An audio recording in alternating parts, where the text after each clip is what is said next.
Supreme Court limits when defendants can give up their right to appeal. A man facing 300 years in prison made a deal with the government: plead guilty to one crime, drop 9 others, and give up the right to appeal.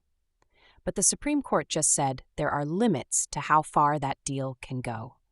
In a decision that affects thousands of criminal cases every year, the justices ruled that defendants cannot be forced to accept sentences that are so fundamentally unfair they shake public confidence in the courts, even if they signed away their appeal rights.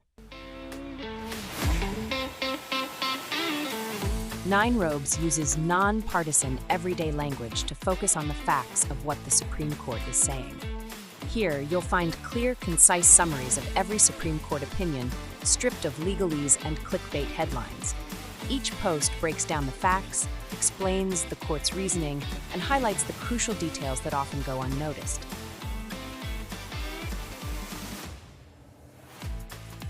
It's not just about what the court decided. It's about why those decisions matter, to give you a deeper understanding of the cases that define our nation's legal landscape. These summaries are generated by AI. Be careful and consult reputable sources when in doubt. Munson Hunter Thur faced 10 counts of bank and wire fraud.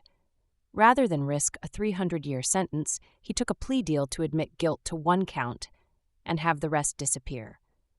As part of the agreement, he gave up his right to appeal, with one exception for cases where his lawyer failed him. At sentencing, the judge ordered 51 months in prison plus 3 years of supervised release.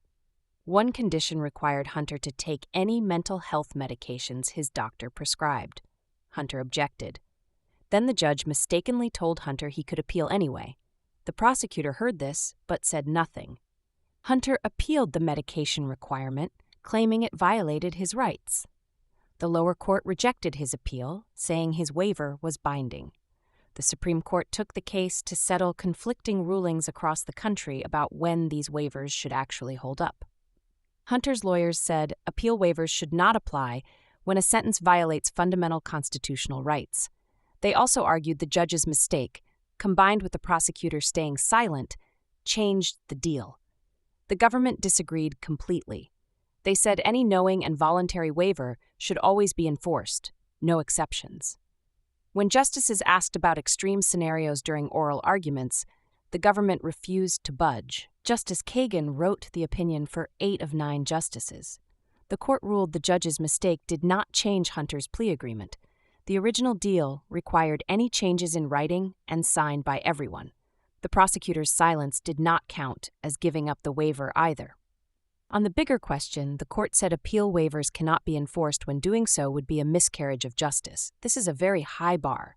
The error must be obvious and so serious that it damages public trust in courts.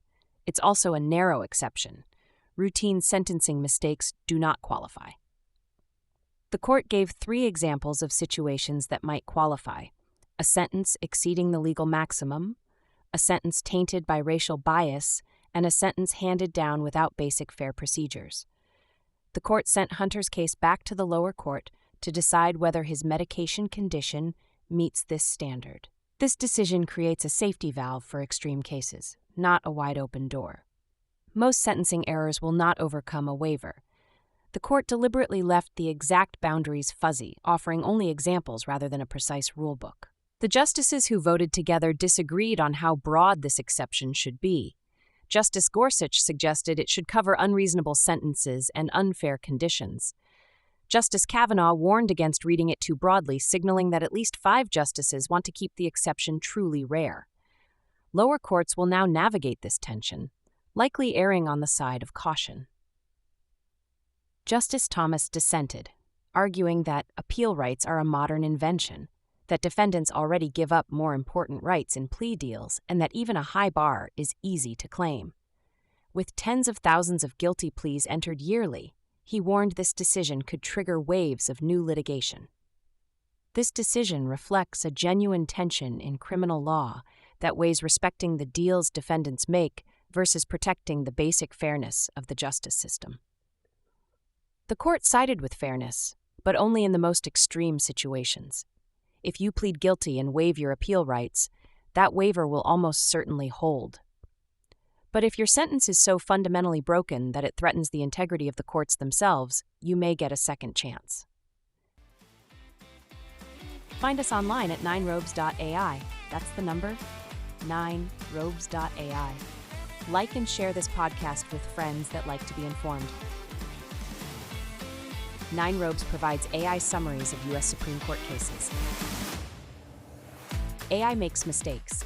People make mistakes too. We genuinely do our best to provide you with the most accurate summaries, but our best sometimes includes errors.